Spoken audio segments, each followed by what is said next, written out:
666의 시대와 그 통치, 666의 비밀을 가르쳐 주리라. 그 수는 666이니라. 앞으로 컴퓨터로 666을 찍는 본격적인 시대가 올 것이니라. 이것은 화폐 대신 사용하는 화폐이니라. 돈은 필요가 없게 되느니라.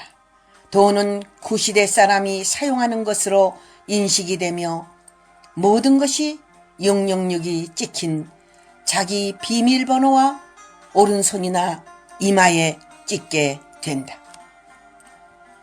이것을 받지 아니하면 매매를 할 수 없다. 짐승 통치 시대에는 전부 666의 시대가 된다.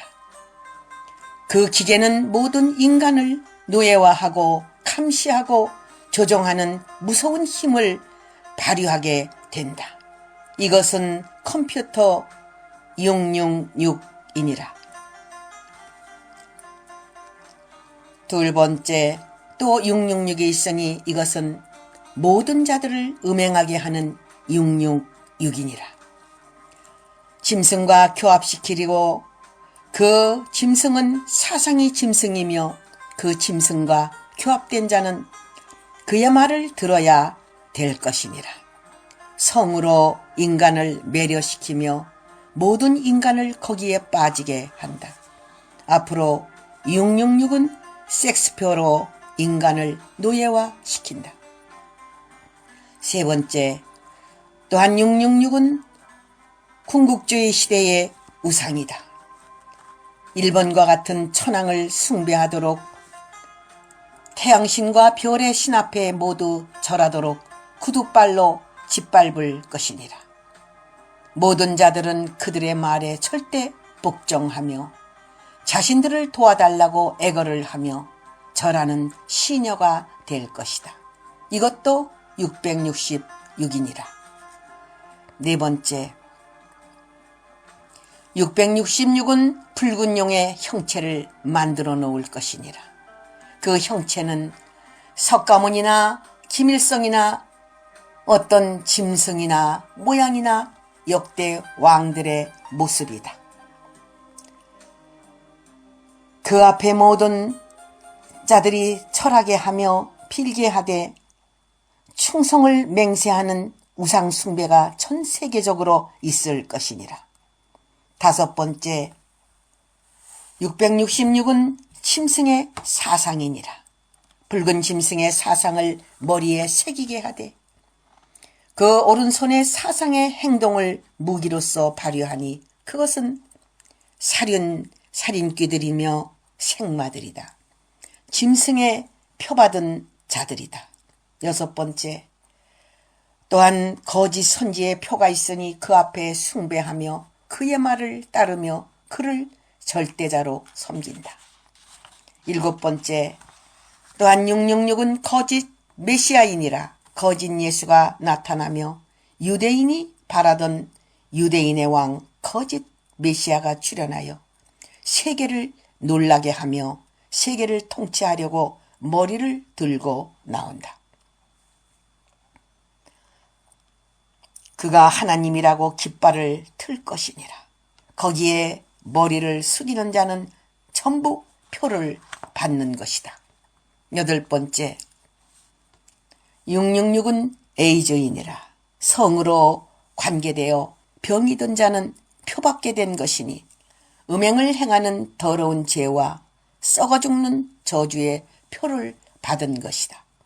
아홉 번째, 또한 666은 우주로부터 오는 우주인 숭배시대가 그것이다.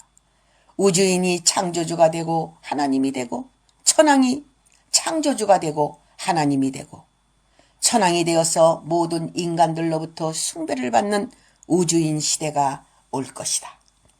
우주로부터 오는 붉은 용의 역사이다. 우주는 사탄 왕국의 세계로부터 우주 비행기를 지구로 보내고 있으니 이는 접시 비행기니라. 이 우주선은 몇천 년 전부터 지구를 계속 왕래하였으며 때가 되면 우주인 시대가 오니 그것은 사탄 왕국의 계략이니라. 10번째, 666은 모든 종교와 모든 정치와 모든 문화와 음악과 예술로서 하나님을 대적하는 흑암시대의 사물로 인간을 죽이는 사상이요 행동이며 사악을 발생하는 근원의 힘이요 원천으로 그것은 사탄의 표이며 서로 죽게 하는 사약이나 같은 것이다. 붉은 용, 붉은 짐승, 거짓 선지자는 666의 삼자일체이다. 세계는 어떤 모양이라도 666은 같으며 죽이는 표이며 사탄은 같으니 어떤 표를 받든지 죽음의 표는 하나님의 무서운 심판을 받게 된다. 계시록 13장 16절에서 18절 영예의 말씀. 예루살렘이 에워싸임을 당하는 날 모든 민족이 바벨론을 두려워 떨게 된다.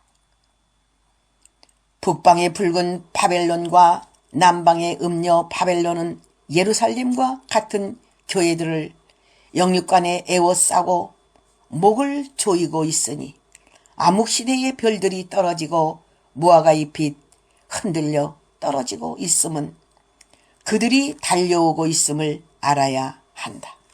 느부갓네살이 유다를 덮치고 예루살렘을 에워싸는 것은 다니엘의 계시의 내용대로 그들의 세력으로 통일하려는 음모가 있는 것이다.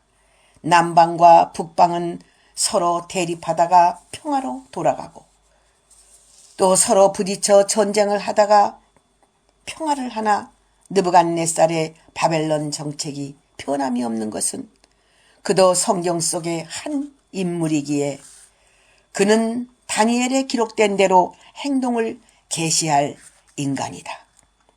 바벨론은 영적 유다와 예루살렘을 통치하는 것이 그들의 목표이다. 그들이 기독교를 없이하려고 강력한 정책과 간교한 정책을 써서 전 세계적으로 666의 정책을 사용하는 날 열국 민족이 두려워하게 된다. 그들은 그들의 신이 있으니 그 신상을 세워 누구든지 절하지 않으면 죽인다고 할 것이다. 다니엘 1장 1절에서 영예의 말씀. 큰 신상, 그것은 666을 상징하는 느부갓네살 자신을 가르친 말씀이다. 느부갓네살이 꿈에 본 큰 신상은 자신과 연결된 미래의 이상 세계이니라. 느부갓네살의 고민은 자신과 꿈에 본 이상이 관련되어 있기 때문에 고민하지 않을 수가 없었다. 그 신상은 느부갓네살이니 그 신상을 누가 말할 수 없느니라. 느부갓네살은 우상이니 그 우상이 세워지기까지 수많은 세월이 흘렀으며 그 우상이 원하는 것이 무엇인가 본인은 아는 것이다. 그러나 하나님께서 그에게 주관하시는 섭리를 자신의 마음대로 할 수 없음을 본 내용 속에 보이고 있다.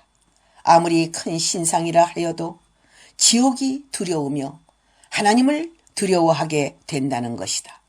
느부갓네살이 인간이기에 영계의 세계의 영적 존재를 두려워하지 않을 수 없는 것은 그도 연약한 인간이기 때문이다.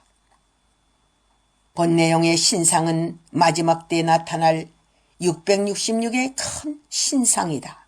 왕이라는 신분으로 큰 신상을 만들어서 모든 인간을 두렵게 만들 것은 그 앞에 전부 절하게 만들기 때문이다.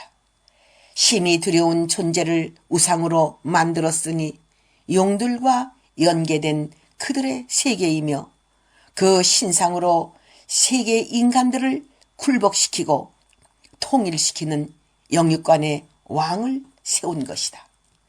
그 속에는 비밀과 간교한 계략이 있으니 모든 인간을 굴복시킬 통치 전략이 있는 것이다. 이것은 과거와 현재와 미래의 역사이다. 다니엘서 2장 31절 영예의 말씀. 강대한 나라가 일어나서 세계를 침략하니 그들을 당할 자가 없다. 순양의 정체는 겉으로 보아 종교 단체 같으나 그 내면은 궁극적인 목적이 있는 사교 집단이며 그들의 나라를 꿈꾸는 세력이다. 이들의 내신부는 이미 나라로 보아도 손색이 없는 구조를 갖추고 세계를 향하여 침략하고 있으니 그들의 침략은 총칼로 하는 것이 아니며 이들은 종교의 포교 활동을 하게 되어 있으며 그들의 세력은 강대해지느니라. 이들이 강대해지면서 짐승들과 하나가 되나니 끝날에는 짐승들과 하나가 되어 세계인들에게 666의 표를 던질 것이다. 다른 하나님을 외치는 적그리스도의 세력이니 이들이 강하게 일어나는 것은 세계를 망치려는 사탄의 계략이니라. 다니엘 8장 4절 영예의 말씀. 앞으로 악한 군주를 통하여 7년 대환란 시대가 오게 될 것을 보인 예표의 글이다. 바벨론 포로의 70년의 세월은 앞으로의 올 7대 환란을 예고하는 하나님의 백성들의 비유라. 앞으로 극도로 악한 바벨론 시대가 올 것이다. 이때에 666의 포로가 되는 자는 하나님의 예언의 말씀을 무시하는 자가 될 것이다. 하나님의 말씀을 듣지 않는 무리의 모든 즐거움이 끊어지고 무저항과 같은 암흑시대가 올 것이다. 70년이 지나면 바벨론의 포로 시대는 끝나고 새로운 시대가 열리듯 7년 대환란 시대가 끝이 나면 바벨론은 무너지고 그리스도의 나라가 온다. 과거에 바벨론 왕국이 무너지듯이 마지막 시대에 바벨론 왕국은 무너지고 황폐화될 것이다. 하나님의 마음을 아프게 하고 진리를 대적하던 열방의 무리들은 하나님의 진노의 잔을 마시게 될 것이다. 진노의 잔이란 첫째, 공의의 말씀대로 오는 재앙과 저주이다. 둘째는 무서운 하나님의 심판이다. 모든 자연계나 모든 것이 파괴되고 하늘과 땅이 진동하는 공포의 멸망의 날이다. 하나님을 진노케 하던 열방이 진노의 잔을 마시는 것이다. 셋째로는 교만한 바벨론 세력을 멸망시키므로 하나님의 의로운 나라를 오게 하시는 것이다. 이 말씀의 예언은 오늘날 다 이루어질 것이다. 하나님은 하나님의 때를 맞추어 역사하실 것이다. 예레미야서 25장 8절에서 18절 영예의 말씀. 매일 드리는 제사가 패하고 이방인에게 짓밟히는 그 시대가 지나면 회복되는 날이 온다. 매일 드리는 제사가 패하고 성소가 부서지고 하나님의 백성들이 무참히 짓밟히는 시대가 지나가야 회복의 시대가 오느니라. 대전쟁의 시대는 7년 대환란 시대이니 이때는 무서운 전쟁이 계속하여 일어나는 때이다. 2300 주야라 함은 마귀들이 전쟁을 일으키고 세계의 666의 세력과 하나가 되어 그들의 왕국을 건설하는 그들의 때이다. 마귀들도 최고로 발악할 때이니 천군에게 패하지 않으려고 안간힘을 쓸 것이니라. 수많은 영혼들이 이들과 하나가 되어 하나님을 대적하다가 영원히 멸망의 불로 들어가리라. 마귀들은 그들의 때를 기다려 왔느니라. 그러나 그 때가 지나면 영원히 나오지 못할 곳으로 가게 되느니라. 다니엘서 8장 13절에서 14절 영예의 말씀. 멸망에 미운 물건을 분명히 할 때 하나님의 계시의 진리를 알리라. 멸망에 미운 물건을 알지니라. 그는 적그리스도이며 거짓 선지자들이 교회를 폐하고 거룩한 제단에 서서 그들의 교리를 가르치고 쑥물을 먹이며 666의 짐승들의 표를 받게 하나니 이들은 짐승들의 앞잡이들이니라. 멸망에 미운 물건은 후 3년 반이란 기간이며 1260일이며 42달이란 기간 동안 짐승의 권세를 받아 그 앞잡이 노릇을 하는 자들이다. 여기에 1290일을 멸망에 미운 물건이 시간을 갖고 수많은 영혼들을 죽이는 것은 그들의 기간이 조금 더 오래 간다고 하여도 그들의 기간은 정해놓은 기간이니라. 끝까지 견디는 자는 복이 있나니 이들은 영원한 구원에 이르느니라. 신령한 제사가 패하기 전에 하나님의 종들과 백성들은 하나님의 뜻을 받들어 말씀대로 구원받아야 할 것이니라. 하나님의 마음을 아는 자는 복이 있는 자니라. 다니엘서 12장 11절에서 12절 영예의 말씀.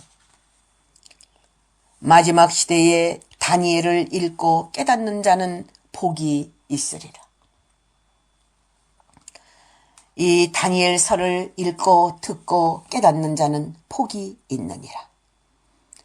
다니엘을 허락하셔서 이 말씀을 읽고 세상이 되어지는 징조를 알고 끝까지 짐승과 우상을 이겨서 승리하길 바라노라. 하나님께서 말씀을 통하여 하나님의 뜻을 이루시나니 너희는 이 글을 읽고 듣는 즉시 마지막 시대임을 알고 이 진리와 함께 사는 것이 무엇인 줄 알지니라. 때를 놓친 자는 불쌍한 자니라. 농사를 망친 농부는 부끄러움을 당하리라. 한 달란트 받아 그대로 묻어둔 자들은 불행하게 되느니라. 이 글 속에 마지막이란 말씀을 강조한 성경을 깊이 깨닫는 자가 되어야 복받는 자가 될 것이니라. 하나님은 때가 되어서 이 글을 기록하도록 명령하였느니라. 이 글은 인간들의 글이 아니니라. 나의 명령대로 순종한 글이니라. 종은 받아만 썼을 뿐이니라. 이 글은 전능하신 만군의 여호와 하나님이 허락한 글이니라. 깨닫는 자는 영생이 있으리라. 다니엘서 12장 13절의 영예의 말씀. 할렐루야 아멘.